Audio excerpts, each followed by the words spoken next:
aplaudi-lo. Glória a Deus. Abra sua Bíblia no livro de Neemias. Livro de Neemias, capítulo de número 6. Essa é uma palavra para os dias de hoje. Neemias, capítulo 6. O texto diz assim: quando Sambalate, Tobias, Gesem, o árabe, e o restante de nossos inimigos souberam que eu havia reconstruído o muro e que não havia ficado nenhuma brecha, embora até então eu ainda não tivesse colocado as portas nos seus lugares. Sambalate e Gesem mandaram-me a seguinte mensagem: venha, vamos nos encontrar num dos povoados da planície de Ono. Eles, contudo, estavam tramando fazer-me mal. Por isso, enviei-lhes mensageiros com essa resposta: estou executando um grande projeto e não posso descer. Por que parar a obra para ir encontrar-me com vocês? Eles me mandaram 4 vezes a mesma mensagem. E todas as vezes lhes dei a mesma resposta. Então, na 5ª vez, Sambalate mandou-me um dos seus homens de confiança com a mesma mensagem.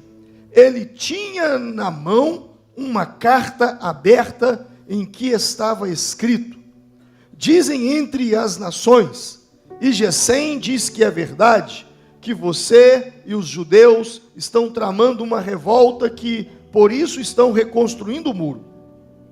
Além disso, conforme dizem, você está na iminência de se tornar rei deles. E até nomeou profetas para fazerem em Jerusalém a seguinte proclamação a seu respeito: há um rei de Judá. Ora, essa informação será levada ao rei, por isso vamos conversar. E eu lhes mandei essa resposta: nada disso que vocês dizem que está acontecendo é pura invenção sua.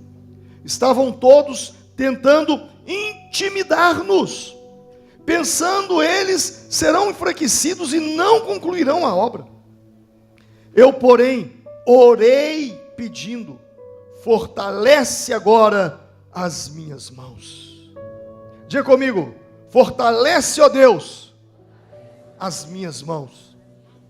Um dia fui à casa de Semaías, filho de Delaías, neto de Metabel, que estava trancado portas adentro. Ele disse: vamos encontrar-nos na casa de Deus, no templo. Há portas fechadas, pois estão querendo matá-lo. Eles virão essa noite. Todavia, eu lhe respondi: acha que um homem como eu deveria fugir? Alguém como eu deveria entrar no templo para salvar a vida? Não, eu não irei. Percebi que Deus não o tinha enviado e que ele tinha profetizado contra mim, porque Tobias e Sambalate o tinham contratado. Ele tinha sido pago para me intimidar, a fim de que eu cometesse um pecado agindo daquela maneira. E então eles poderiam difamar-me e desacreditar-me. Lembra-te do que fizeram Tobias, Sambalate, meu Deus. Lembra-te também da profetisa Noádia e do restante dos profetas que estão tentando intimidar-me. O muro ficou pronto no 25º dia de Elu, em 52 dias. Quando todos os nossos inimigos souberam disso, todas as nações vizinhas ficaram atemorizadas e com o orgulho ferido, pois perceberam que essa obra havia sido executada com a ajuda do nosso Deus. Pai, muito obrigado pela leitura da palavra e pela palavra profética dessa manhã. Que os nossos ouvidos estejam atentos a ouvir a Tua palavra e os nossos corações estejam receptivos como uma terra fértil que recebe uma semente e que possa dar fruto. Graças te damos, em nome de Cristo Jesus, o nosso Senhor. Amém. Domingo passado, eu iniciei uma série de mensagens intitulada Princípios, mostrando que os princípios dirigem as nossas vidas. O cristão, ele é dirigido por princípios, por valores, por uma visão clara. E nós estamos falando sobre princípios. Aprendemos sobre alguns princípios aqui, mas hoje eu quero falar sobre um outro princípio. E princípios são coisas que acontecem na nossa vida e que nós não podemos ignorar. Eu me lembro que na última reunião, domingo à noite, eu disse: se você quebra um princípio, o princípio te quebra. Não tem como discutir com princípio. Princípio não é uma questão de obediência, é uma questão de inteligência. Se você tentar quebrar a lei da gravidade vai te quebrar. Não dá para subir em cima desse prédio e pular, acreditando que não vai acontecer nada, que vai te quebrar. Mas essa semana mesmo, especificamente, a Romilda chegou para mim e disse que estava orando, e que Deus deu uma palavra para ela. E essa palavra veio de encontro àquilo que eu já estava sentindo no meu coração. E ela me dizia: nós devemos colocar a igreja em oração e orar mais, porque nós entramos em um nível de guerra contra principados nessa cidade, contra potestades. E essa reunião que você iniciou nas segundas-feiras, você está mexendo numa área do inimigo, porque é a área que move o todo. Você já parou para pensar, se todos os empresários amanhã pararem, o caos que vira a cidade? Se todas as empresas fecharem amanhã, o caos que vira? Eu não tinha me atentado para isso. E foi então que eu comecei a orar, e Deus, o que está acontecendo? E o Senhor então me deu: você vai falar sobre um novo princípio. O princípio da oposição. Diga comigo: o princípio da oposição. A oposição existe, a oposição existiu, a oposição vai existir. Desde que você, ainda quando um espermatozoide estava ali no ventre da sua mãe, era você contra milhões de espermas para chegar até o óvulo. Então havia uma luta, uma guerra. Gente, a gente já nasceu debaixo de guerra. Você só nasceu porque você é um vencedor, porque você lutou uma guerra, você não tinha braço, você não tinha cabeça, você não tinha mãos, você venceu a guerra, você alcançou, você penetrou no óvulo, você foi gerado, você nasceu, você está aqui. Só isso é um motivo de gratidão. Você é um vencedor, uma vencedora. Mas oposições existem. E na medida que essa igreja avança, na medida que essa igreja cresce, o inferno decresce. Concorda? Na medida que o reino de Deus amplia, o império de Satanás recua. Então vem oposições, virão lutas, virão guerras, virão batalhas. Isso não só no nível de igreja, mas na sua vida pessoal. Se você não está enfrentando nenhum tipo de luta, se você não está enfrentando nenhum tipo de oposição, se não tem nenhum desafio para você vencer, você está paralisado. Você não está avançando, você não está rompendo. As pessoas não gostam de enfrentar oposição, desafios, barreiras, obstáculos, mas há um poder nas oposições. Quando você enfrenta oposições, obstáculos, barreiras, é porque você está avançando. Você está avançando. O seu avanço provoca oposição. O seu crescimento provoca levantes. Então, quando nós estamos rompendo, vencendo, crescendo, invadindo, nós estamos enfrentando oposição. Pode ser que nesse momento da sua vida, ao invés de estar avançando, rompendo, progredindo, você esteja até sendo empurrado para trás. Talvez você esteja nesse momento regredindo em algumas áreas da sua vida. Você está enfrentando determinados níveis de obstáculos que você está recuando. Bom, se você está enfrentando algum tipo de obstáculo que também está fazendo você recuar, também é bom. Como assim? É bom porque você está incomodando, você está enfrentando. Então, a força contrária está se levantando contra você. O que não pode é você estar estático.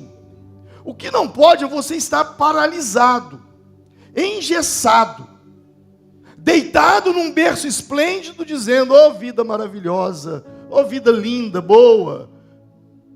Irmãos, se vocês estão crescendo, vocês estão enfrentando barreiras. Barreiras, obstáculos, guerras, lutas, batalhas, fazem parte da vida, isso é um princípio. Ninguém cresce sem oposição, ninguém cresce sem obstáculo, ninguém cresce sem desafio. Isso é um princípio. Eu queria paz, paz lá no céu. Quando você estiver lá, você vai ter muita paz. Mas aqui Jesus disse: não cuideis que eu vim trazer paz, mas eu vim trazer espada. A paz que a gente tanto quer aqui na terra, ela existe na onde? Dentro de nós. É a paz que excede todo entendimento. É a paz que Jesus disse: a minha paz eu vos dou. Essa paz está dentro de nós. Mas o mundo sempre terá conflitos, terá guerras, terá oposições, terão obstáculos, terão desafios. E você precisa entender que isso é um princípio. Inclusive a própria Bíblia diz que nós devemos alegrar o nosso coração quando nós formos perseguidos. A Bíblia diz nas bem-aventuranças: bem-aventurados sois vós quando forem perseguidos por causa do meu nome, disse Jesus. Então isso vai acontecer. E esse livro de Neemias, ele é um livro incrível. Para mim é o melhor livro de liderança que existe na face da terra. Quer aprender a liderar? Leia Neemias. Neemias é um livro de liderança. É o livro que te ensina a lidar com oposição. Neemias era um trabalhador no palácio, e ele recebe uma informação de que Jerusalém estava destruída, eles estavam exilados nessa época, e ele consegue uma autorização para reconstruir os muros de Jerusalém. A vida dele estava uma maravilha no palácio. Ele era o copeiro do rei, ocupava um alto cargo. Enquanto todo mundo estava como escravo, ele estava como um ajudante do rei. A vida dele estava muito boa. Ele precisava de um problema. Você precisa de um problema, irmão. Tem gente que não tem problema, você precisa de um problema. Tem que arrumar um problema. Às vezes, a falta de problema revela a falta de avanço, a falta de crescimento. E agora ele vai para reconstruir os muros de Jerusalém. E quando ele vai para reconstruir os muros de Jerusalém, surgem os problemas. O texto diz que homens se levantam contra ele. Sambalate, Tobias, o Gesem, eles se levantam contra ele. Para opor, para impedir, para atrapalhar. E aqui então começa agora princípios que vão nos ajudar a lidar com oposições. O texto diz então que eles se levantam contra Neemias e fazem coisas absurdas, a ponto de intimidar, caluniar, inventar mentira. Olha, estão falando que você vai querer tomar o lugar do rei. E por último, eles entram num nível muito baixo. Contrataram até profeta para profetizar contra ele. Mas Neemias nos mostra como é que a gente vence essas questões aqui. Sabe o que eu aprendo no livro de Neemias? Eu aprendo sobre arquétipos. Você já ouviu essa palavra? Arquétipo. Talvez você nunca ouviu isso. E o que é um arquétipo? É um padrão comportamental. É um modelo comportamental. O livro de Neemias me mostra arquétipos. A Bíblia, ela é cheia de arquétipos. Eu vou ser mais claro. Quando você abre a sua Bíblia lá no livro de Números, você vai se deparar com um homem, um profeta chamado Balaão. Lembra? Balaão, ok? Aonde ele aparece no 5º livro da Bíblia? Ele está lá. Aliás, no 4º livro da Bíblia, ele está lá. No iniciozinho. Ele dá a profecia, a jumenta fala com ele, você conhece essa história. Bom, mas Balaão morreu. Balaão morreu, acabou. Aí vem os profetas, vem os reis, vem o Antigo Testamento todo, Malaquias, depois vem os evangelhos, milhares e milhares e milhares de anos depois, Balaão é citado aonde? Em Apocalipse. No entanto, tenho contra você algumas coisas. Você tem aí pessoas que se apegam aos ensinos de Balaão, que ensinou Balaque a amar ciladas para os israelitas, induzindo-os a comer alimentos sacrificados aos ídolos e a praticar imoralidade sexual. A pergunta que eu te faço é, no livro de Apocalipse, Balaão existia?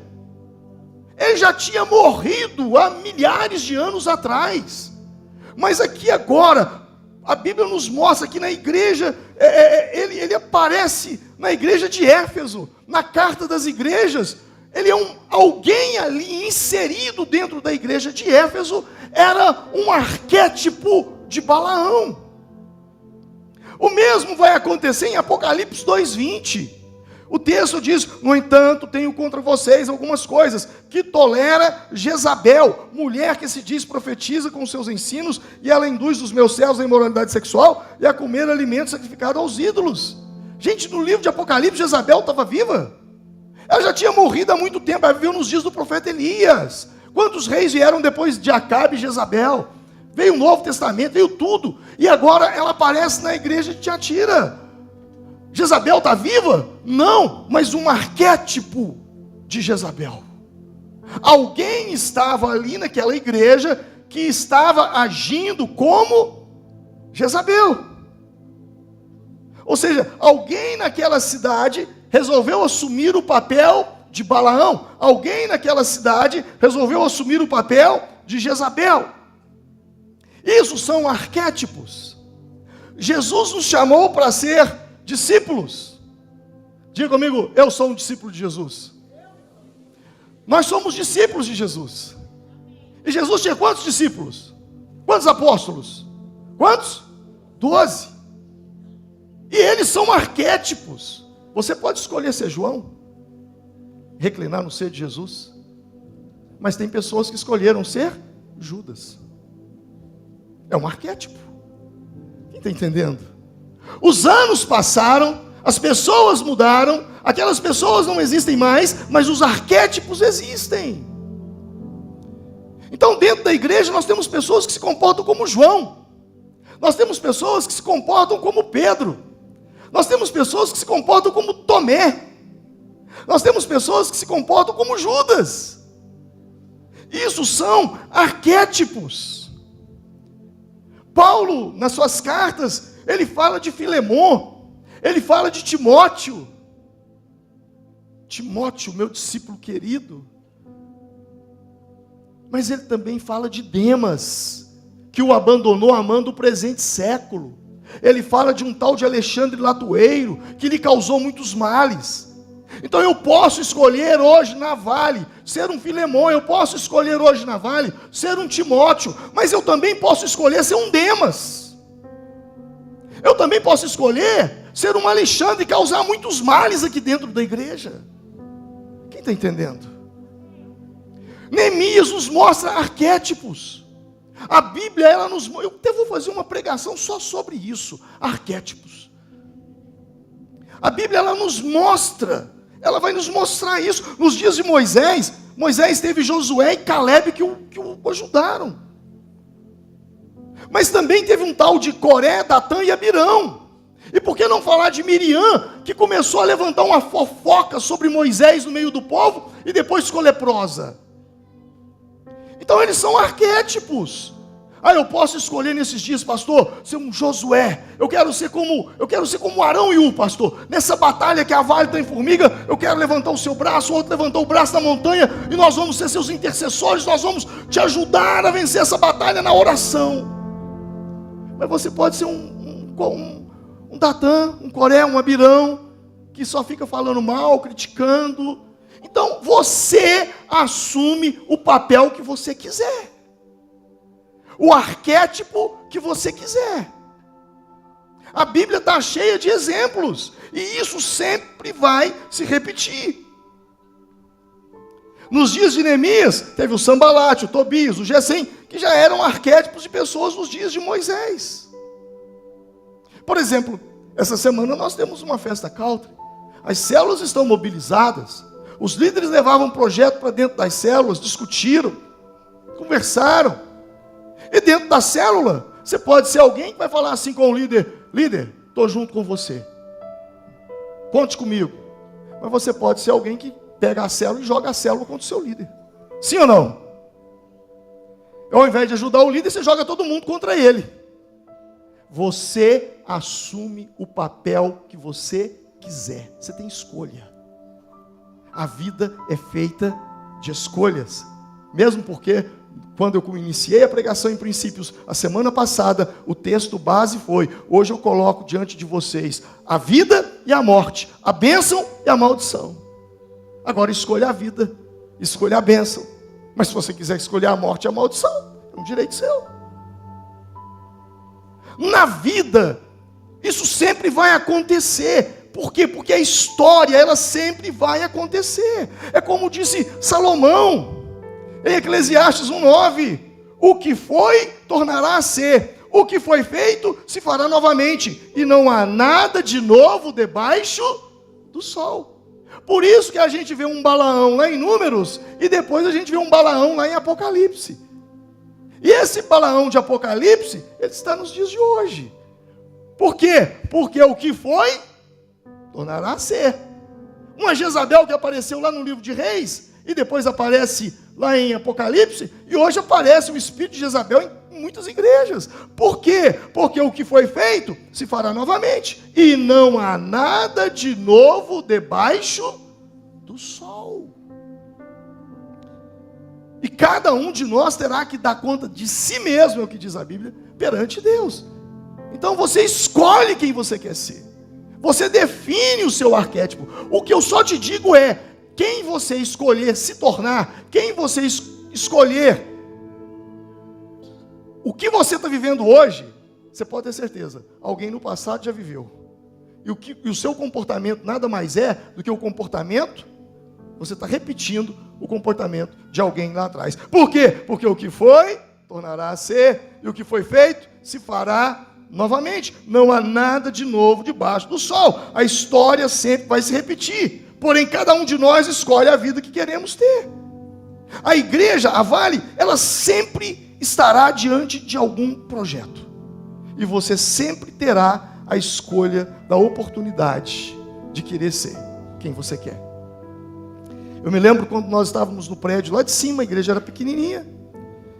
E nós lançamos o projeto de comprar esse terreno. Quem estava naquela época? Vocês lembram quantas críticas nós escutamos? E aí isso me faz lembrar uma frase de um certo filósofo, que diz assim: as grandes obras da vida são criadas por gênios loucos, realizadas por trabalhadores natos, desfrutadas por felizardos do bom senso e criticadas pelos inúteis de sempre. E agora, quem chegou aqui e já estava tudo pronto? Levanta a mão. Quem chegou aqui, levanta. Então quem é você?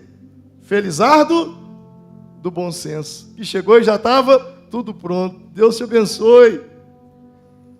Agora, se você parar para pegar e analisar a história, desde aquela época até hoje, ainda existem os inúteis de sempre, que não faz nada e continua criticando. Então você não pode dar ouvido para esse povo. Você tem que fazer o que Deus colocou no seu coração. Você tem que desempenhar os projetos que Deus tem para a sua vida. A vida, ela é assim. Independente do que você faça, o seu comportamento sempre será um arquétipo bíblico. Você vai parecer com alguém da Bíblia. E a minha oração é que você se pareça com alguém joia. Porque a Bíblia, ela não esconde nada. Ela mostra tudo. Virtudes e defeitos dos profetas, dos apóstolos, de todos os homens de Deus. Agora, Neemias, ele está diante desse arquétipo e ele precisa ser firme. Quando Deus quer fazer algo em sua vida, ataques virão. Mas você precisa se posicionar como Neemias. Os ataques sempre começam com zombaria, com um tom de brincadeira, porque foi isso que eles fizeram. Quando você vai lá para Neemias capítulo 4, olha o que eles vão dizer lá. Na presença dos compatriotas, vai falar o quê? Olha só o versículo 3. Tobias Amonita, que estava no seu lado, completou: pois que construam, basta que uma raposa suba lá, para que esse muro de pedra desabe. Olha para você ver, ele falou que o muro estava tão fraco, que até uma raposa podia derrubar. Raposa? Galo também, né? Galo e raposa. Galo e raposa, essas duas não estão derrubando nada ultimamente, né? Mas o texto, eles começam com zombaria. Eles começam falando: isso não vai dar em nada. Esses fracos judeus, capítulo 4, versículo 2, mostra como é que começa. Tudo, gente, tudo começa em tom de ironia, em tom de brincadeira. Os ataques começam com zombaria, com tom de brincadeira, mas que no fundo, tais brincadeiras revelam um espírito de inveja.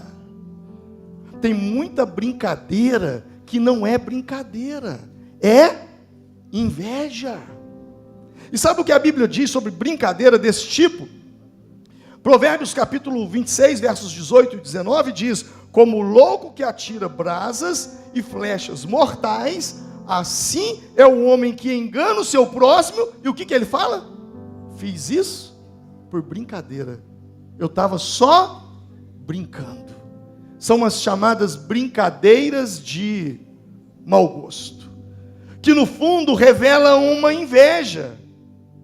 No capítulo 4, no verso 2, ele fala: o que esses frágeis judeus vão fazer? Quem nunca foi desacreditado? Fraco judeu. Quem nunca foi chamado de fraco? Quem nunca foi chamado de fracassado? Quem nunca foi desacreditado?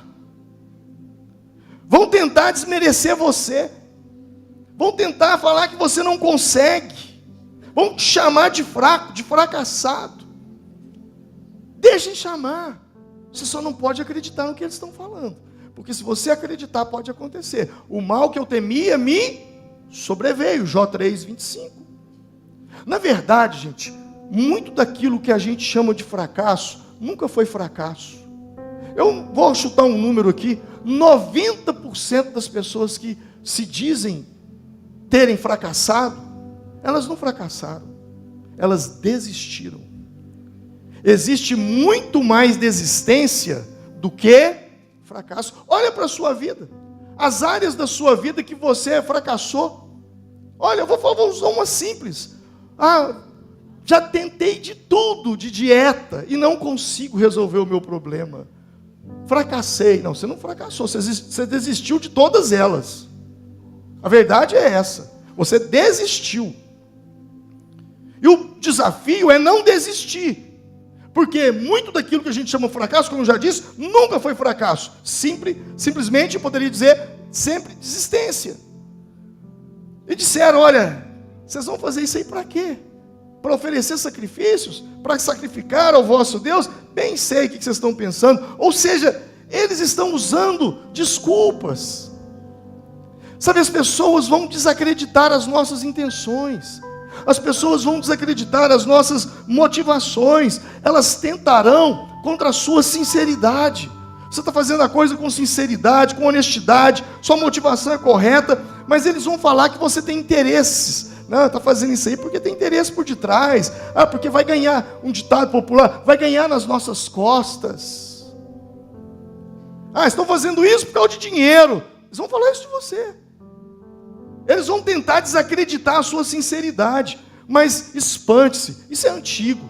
Quando Davi se apresentou para lutar contra Golias, ele enfrentou o mesmo tipo de julgamento. E pior, enfrentar julgamento de quem está de fora é uma coisa. O duro é enfrentar julgamento de quem está de dentro. E era um irmão.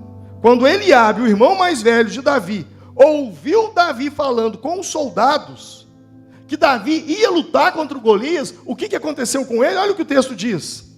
Ficou muito irritado. E perguntou para ele: por que você veio até aqui? Aí vem o deboche: com quem deixaste aquelas poucas ovelhas no deserto? Hoje a gente não usa a palavra poucas, a gente gosta muito da expressão meia dúzia, não é isso? Ah, é meia dúzia de gente, é meia dúzia de não sei o quê, em tom de deboche. Você está vindo aqui para guerrear? Ah, eu sei, você veio aqui foi para zombar. Com quem que você deixou aquelas poucas ovelhas lá? Sei que você é presunçoso. Olha o que o irmão de Davi está falando para ele, e que o seu coração é o quê? Mau. Você veio aqui só para ver a batalha, você veio aqui só para ver nós passar essa vergonha que nós estamos passando diante de Golias. E ele estava certo quando falou isso de Davi? Não. Vai acontecer com você. Aí voltamos para o arquétipo. Quantos Eliabes você tem na sua vida? Que fala com você quando você tem um sonho, um projeto, a mesma coisa que o Eliabe falou para o Davi. Quem está entendendo? São arquétipos. Eu tenho Eliabes na minha vida, que dizem não dá, não vai, não sei. Tenho. Que critica, que zomba, que faz piada, mas que no fundo revela o quê? Inveja. Sabe, às vezes as pessoas, às vezes não, sempre, as pessoas nos julgam com base no caráter delas. Diga comigo, as pessoas nos julgam com base no caráter delas. Se ela é uma pessoa mal intencionada, o que ela vai pensar de você? Você é mal intencionado. Se ela é uma pessoa mentirosa, o que ela vai pensar de você? Você mente. Se ela é uma pessoa infiel no casamento, o que ela vai pensar de você? Você é. É assim que funciona. Eu julgo o outro com base no meu caráter. Mas se eu acho que se eu sou honesto, eu julgo que as pessoas que estão lidando comigo também são honestas. Se eu sou justo, eu penso correto com minhas coisas, eu penso que quem está lidando comigo também é como eu sou. Em Gênesis, quando Caim matou Abel, Deus deu uma sentença sobre a vida de Caim. E Caim disse assim: meu castigo é maior do que eu posso suportar. Ele disse para Deus. Ele tinha acabado de matar o irmão, mas meu castigo é maior do que eu posso suportar. Hoje me expulsa dessa terra, e terei que me esconder da tua presença. Serei fugitivo e errante pelo mundo, e qualquer que me encontrar, me matará. Diga comigo, e qualquer que me encontrar, me matará. O que Caim disse? Qualquer que me encontrar, o quê?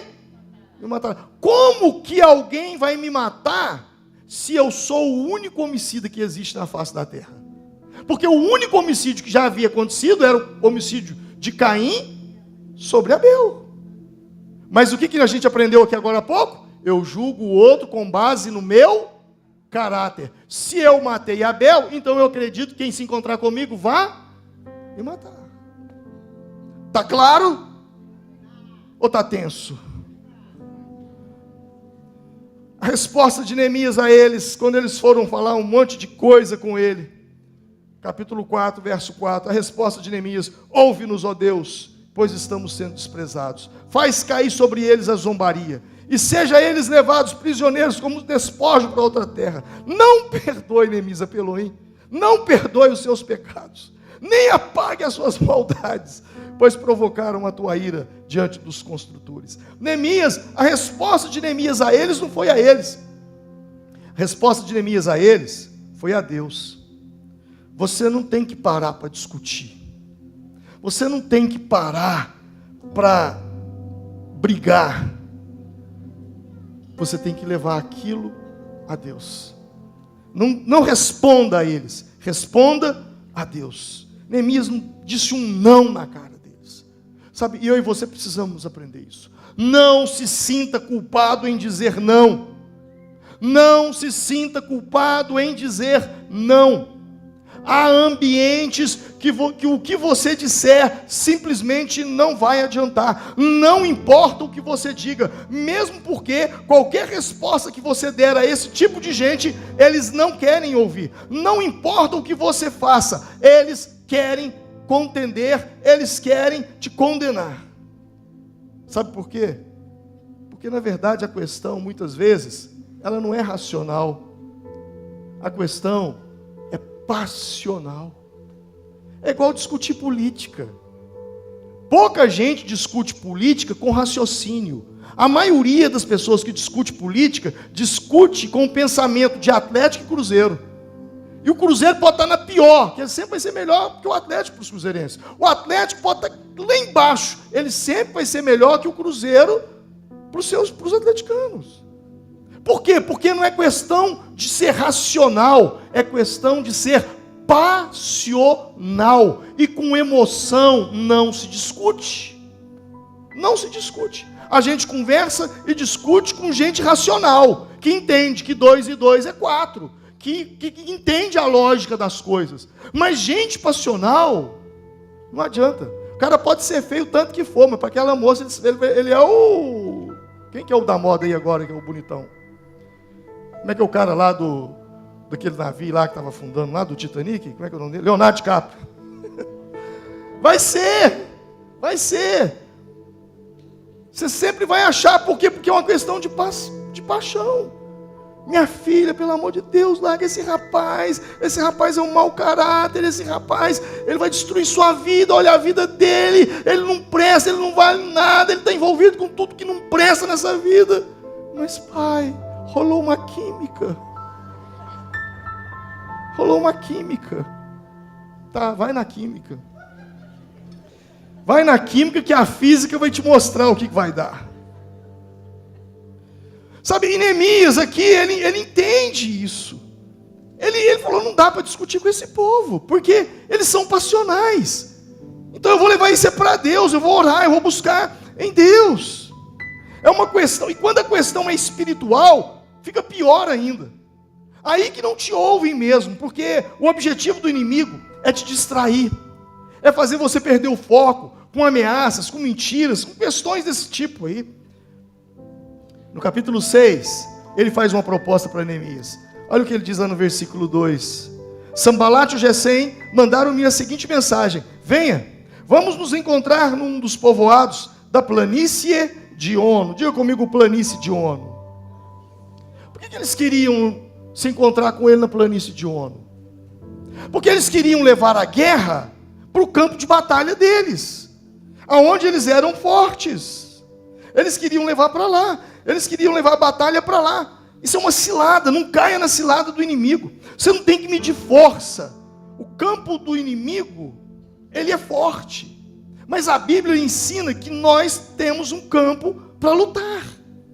E Paulo, escrevendo aos Efésios, no capítulo 12, ele revela: pois a nossa luta não é contra carne ou seres humanos, mas contra poderes, autoridades, dominadores deste mundo de trevas, contra as forças espirituais do mal. Na onde?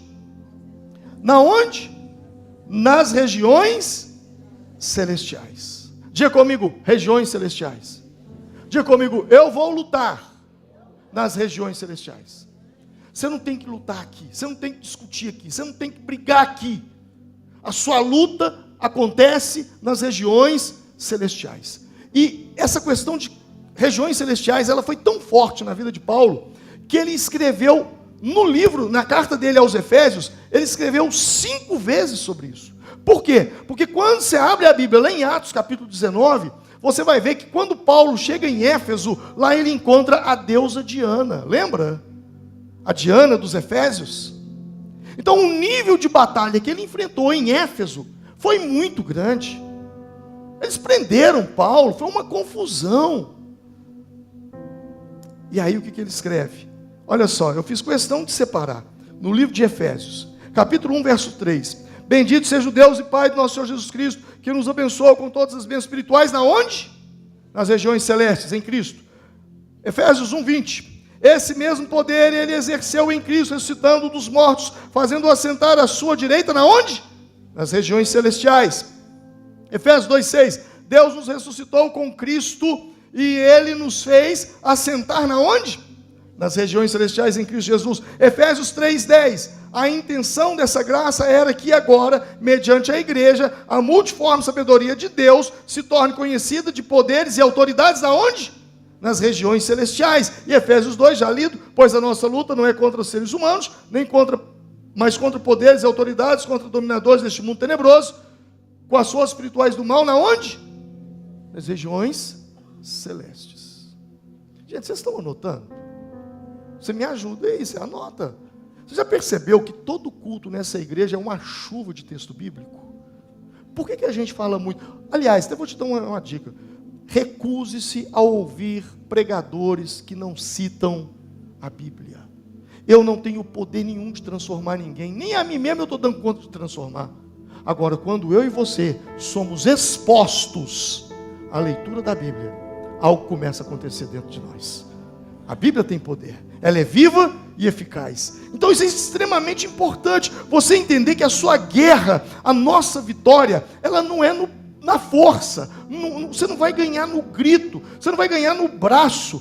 Zacarias capítulo 4, no verso 6, ele diz, e esta é a palavra do Senhor para Zorobabel, não por força, nem por violência, mas pelo meu Espírito, diz o Senhor dos exércitos. É aí que a sua guerra, é no Espírito, é o Espírito Santo agindo, atuando em seu favor. Aprenderam? Neemias não foi bater boca com esses caras. Neemias foi para a oração. A estratégia é tirar você da posição. Olha o que eles dizem no versículo de número 4. Eles me mandaram 4 vezes. Ele insistiu, hein? A mesma mensagem, e todas as vezes eu lhe dei a mesma resposta. Então, na quinta vez, Sanbalate mandou homens, foram 5 vezes. Sabe qual foi a resposta que ele mandou? Olha aí no versículo 3. Estou executando um grande projeto, não posso descer. Diga comigo, estou executando um grande projeto, não posso descer. Quando você se envolve com esse tipo de gente, você está descendo. Não baixe o nível, não desça. Eu me lembro que há uns 10 anos atrás, 15 anos atrás, a igreja ainda não era tão grande como hoje, e aconteceu um fato, e aquele fato me entristeceu muito, e eu fui para o monte orar, e eu estava muito chateado, fiquei a semana inteira chateado com aquilo, e eu estava orando, e como o Espírito Santo me visitou ontem na oração, ele me visitou naquele dia, ele disse assim para mim: filho, se te ocupas com coisas pequenas, é porque não estás preparado para as coisas grandes que eu tenho para você. Foi um tapa. Eu levantei dali da oração e falei: eu não vou me preocupar com isso mais. Isso não é problema meu, isso é problema de Deus. Eu não sou dono de igreja, é Deus que é dono da igreja. A igreja é de Jesus, a igreja não é minha. Não fui eu que morri pela igreja, foi Jesus que morreu pela igreja. Isso não é problema meu. Eu vou fazer aquilo que está no meu coração, aquilo que Deus colocou na minha frente.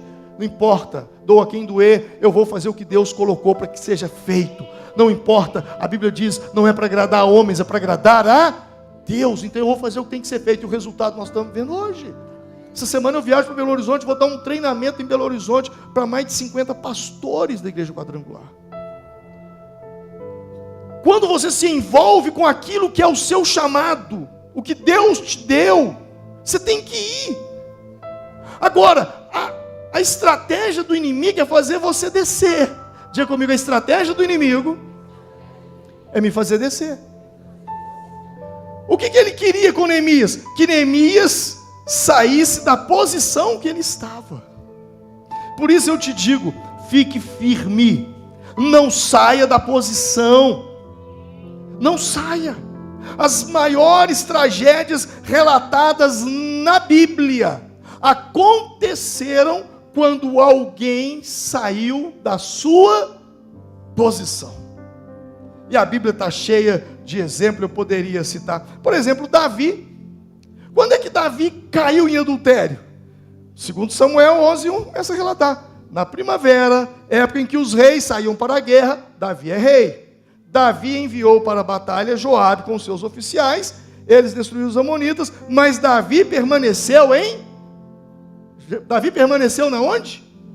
Em Jerusalém. Onde é que os reis estavam? Na guerra. Davi era para estar na guerra. Ele foi assistir um seriado na TV lá no palácio e viu Betseba. E aí o resto você sabe. Aliás, não sabe. O saldo do adultério de Davi com Batseba, sabe qual foi? Gente, eu já vi coisas destruírem. Eu já vi pecados destruírem. Mas eu desconheço na face da terra um pecado com tamanho poder de destruição como o pecado do adultério. O pecado do adultério, ele é avassalador, ele destrói. Sabe qual foi o saldo? Davi perdeu. 3 filhos de Davi morreram. Um foi morto pelo outro irmão. O outro morreu pendurado numa árvore, veio um guerreiro e matou. Um amigo de Davi matou o próprio filho de Davi. O outro já nasceu ali com Batseba, morreu. Uma filha de Davi, olha o preço do pecado do adultério. Uma filha de Davi foi estuprada. Por quem? Pelo irmão. Você ter uma filha estuprada é um caso sério. Agora, você ter uma filha estuprada pelo irmão, olha o nível que foi o que esse homem sofreu. E como se tudo isso não bastasse, Absalão ainda tentou tomar o trono de Davi. Davi teve que fugir do palácio. Absalão ganhou o coração do povo. Depois você vai ler isso lá na Bíblia. E ele monta um exército. O filho vai com um exército para atacar e matar o pai e tomar o poder do pai. Agora, aonde toda essa desgraça começou? No adultério. Por isso eu digo, eu desconheço na face da terra algo tão avassalador como o adultério. É bravo. Mas o problema foi que, agora fala, tá tudo bem, o adultério de Davi foi tudo isso. Mas onde começou o adultério? Quando Davi saiu da sua posição. Ele tinha que estar na guerra, ele ficou no palácio. Quando a gente sai da posição, a gente perde. Atos, capítulo 1, eles estavam discutindo alguém que sucedesse Judas. E olha o que o texto diz, eles leem um texto do Antigo Testamento e diz assim: para assumir a tarefa desse ministério e apostolado, do qual Judas se desviou, indo para o seu devido lugar. Judas abandonou o posto dele. Ele saiu da posição de discípulo e assumiu a posição de traidor, um arquétipo. Quando você sai da sua posição, você corre pelo menos 2 riscos. Primeiro, perder a autoridade. Diga comigo, perder a autoridade. Quando você sai da sua posição, você perde a autoridade. Sabe por quê? Porque a fila anda. Concorda? Você acha que se eu hoje botar na minha cabeça que eu não vou ser pastor mais dessa igreja, porque eu tenho uma agenda no Brasil, porque não me falta convite, que eu posso viajar e não voltar aqui mais, você acha que essa igreja vai parar? Deus vai levantar outro. Diga para a pessoa que está do seu lado assim: a fila anda. Quando você sai da sua posição, você corre o primeiro risco, perder a autoridade. A fila anda. Quando Saul delegou sua responsabilidade de lutar contra Golias para Davi, a fila andou. Davi assumiu o lugar dele, porque aquilo era a responsabilidade dele. Aprendam uma coisa: ninguém é insubstituível. Aliás, deixa eu consertar isso. Como pessoa, você é insubstituível. Amém? Você entendeu isso? Como pessoa, você é insubstituível. Mas como missão, você não é insubstituível. Ninguém pode ocupar o seu lugar como pessoa. Ninguém pode ocupar o meu lugar na vida dos meus filhos como pai. Eu sou insubstituível como pessoa. Ok? Mas como missão, a fila anda. Saiu, outro entra. Deixou, outro pega. A vida é assim. Eu fico vendo uns irmãos aí, os irmãos se matando, não curte a vida, não pega a esposa, não vai para um final de semana, para um hotel fazenda, o Lago de Furnas, ou para a praia, é trabalhar, juntar, morre, o Ricardão chega e fala, finado bom esse. Eu tenho que agradecer a Deus todos os dias da vida por ele. Deixou uma conta gorda para mim. Não, até as roupas eu nem precisei, certinho para mim. E tudo aquilo que você, jacu, conhece jacu? Não usufruiu, o outro vai usufruir no seu lugar. Você morre, você não leva nada. É a vida, meu irmão. Viva com intensidade, faça o que você tem que fazer, sirva a Deus com alegria, faça o que você pode fazer no reino de Deus, trabalhe na obra de Deus, trabalhe na sua profissão, seja o melhor naquilo que você faz na sua profissão, mas curta a sua família, curta a sua esposa, curta o seu marido, curta os seus filhos. Eu já estou agora na fase de curtir os netos. Como pessoa, e eu torno a repetir para que o diabo não torça as minhas palavras, como pessoa, você é insubstituível.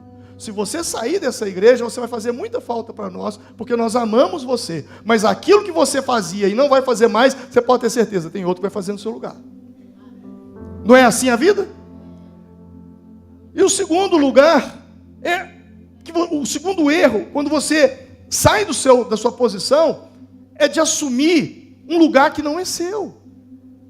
É entrar num chamado que não é seu. Uma autoridade que não foi te dada.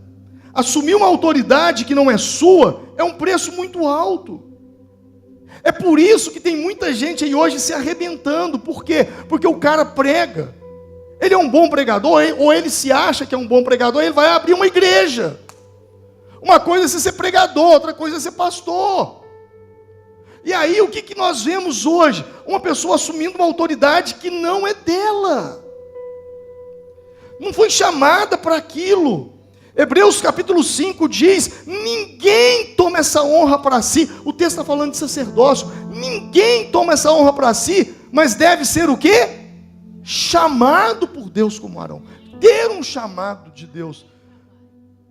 E quando você faz isso, você corre um risco. Porque você começa a fazer coisa que Deus não te chamou para fazer. E a questão não é se você conhece Deus. A questão é se Deus te conhece. Tem muita gente por aí achando que Deus está aprovando os erros dele só porque tem dom de revelação, tem cura, tem profecia, sei lá o quê. Olha o que a Bíblia diz: nem todo aquele que me diz Senhor, Senhor entrará no reino dos céus, mas apenas aquele que faz a vontade de meu Pai que está nos céus. Muitos me dirão naquele dia: Senhor, Senhor, não profetizamos nós em teu nome não expulsamos demônios, em teu nome não realizamos muitos milagres. E eu lhes direi claramente: não o quê? Não o quê? Os conheci. A questão não é se você conhece Deus, a questão é se Deus te conhece. Esse é o ponto. E aí eles tentam então intimidá-lo. Versículo 6, versículo 7, o texto vai dizer que eles tentaram intimidá-lo. Intimidar é tornar tímido. O inimigo, ele investe pela quinta vez num nível agora de intimidação, de manipulação. Existe um problema hoje na igreja brasileira que Deus resolveu escancarar. Um problema antigo e está vindo à tona agora. E que problema antigo é esse que eu me refiro? Intimidação. Tem muito pastor que só pastoreia a igreja por intimidação. Tem muito pastor que pastoreia a igreja por abuso de autoridade. O tempo todo passando medo nas pessoas. Se você sair dessa igreja, você vai morrer. Se você sair dessa igreja, você vai ter uma doença que você não vai ter cura. Deus vai te pesar a mão. Seu casamento vai acabar, sua empresa vai fechar, você vai perder sua salvação. Vocês conhecem gente assim ou eu estou enganado? Não existe isso. Isso é abuso e Deus resolveu escancarar isso agora. Muitos líderes que lideram por abuso, tentam controlar a vida da pessoa. Pastor, eu queria que o senhor orasse para mim, se é de Deus, se eu posso namorar com fulano, se eu posso casar com fulano, sabe, se eu posso mudar de cidade, se eu posso estudar. Esse mês, você vai ter que entregar o seu salário como primícia para mim. Gente, eu vejo isso no Brasil. Isso é abuso. Isso é abuso. Uma coisa é você me pedir, pastor, ore a Deus para Deus me dar um direcionamento, esse casamento aqui é de Deus. Agora, tem pastor que você tem que pedir permissão para casar. Você tem que pedir permissão para você vender sua casa, permissão. Que isso? E aí eu não estou falando só de pastor agora não, estou falando de líder de célula. Se você está numa célula que o seu líder é um líder abusivo, que lida com você com abuso de autoridade, vaza dessa célula, sai dessa célula, essa célula precisa fechar. Não se submeta debaixo de abuso. Tem muita gente fazendo tratamento psiquiátrico, porque adoeceu na onde? Adoeceu na igreja. Debaixo de liderança abusiva, gente doente, com traumas por causa disso. Aqui na Vale funciona assim: pastor, fulano de tal saiu da igreja. Saiu? Saiu. Então procura ele. E se a gente encontrar com ele, vamos dar uma oportunidade para ele. Qual é a oportunidade? Fulano, você saiu? Saiu. Aonde você for, Deus te abençoe, só não vá para o mundo. E lá na igreja que você for, fique firme. E se de tudo lá não der certo, as portas aqui estão abertas para te receber de novo. Nós temos um lema: não deixar porta fechada para ninguém. Para ninguém. Não temos política aqui de ir atrás de membros de outra igreja, visitar pessoas para trazer. Vamos para lá, minha igreja vai ser obreira, sua igreja não é nada. É assim que começa. A pessoa chega para você e fala assim: o que você faz lá na Vale? Não, eu sou um líder de célula, não, eu sou um obreiro lá na igreja. Que isso, rapaz? Você tem que ser pastor, ué, você está ficando doido. E aí lá vai o jacu cair nessa. E depois você vê um monte de problema acontecendo na vida da pessoa. Por quê? Assumiu uma autoridade que não era dela. Alguém chega para mim e fala: pastor, deve ser muito pesado pastorear a Vale é muito grande. Eu digo: é leve, muito leve. Mas como assim é leve? Esse monte de problema. Eu falo: mas não são meus. Quando você tem um chamado, é Ele que faz. Não por força, nem por violência, mas pelo meu Espírito. Vamos juntar os empresários, parece 200 aqui. Sou eu? É Ele. Tudo que a gente faz, todo mundo veste a camisa e vamos. Gente, fizeram uma inscrição para curso de teologia. Vai começar agora em agosto. A última vez que eu vim, Dudu, tinha quantos inscritos lá? Eu acho que mais de 100. Mais de 100 pessoas inscritas para fazer o curso de teologia. E tem gente mendigando, tentando tirar a gente da igreja dos outros, para levar para a igreja dele, para ver se consegue montar uma turminha. Por quê? Porque não é pela força do homem, é Deus fazendo as coisas. Então se torna leve por causa disso. E aí eles entram num nível muito baixo. Olha o que o versículo 14 faz, nos revela. Eles contratam profetas para dar profecia contra Neemias. O texto diz que eles contrataram profetas para intimidar Neemias. E Neemias fala: Deus, lembra-te do que fizeram Sambalate, meu Deus, lembra também da profetisa Noádia e do restante dos profetas que estão tentando me intimidar. O nível foi tão baixo que eles começaram a contratar gente para dar profecia. Isso pode acontecer nos dias atuais. Você imagina eu pregando aqui, levanta uma pessoa ali: eis meu servo que você tem adultério. Imaginou o problema que essa pessoa vai causar? Com mídia, com outro dia está tudo no Brasil inteiro. Até você provar que aquilo é uma mentira, já arrebentou com você. Eu vou fechar por aqui, vou parar.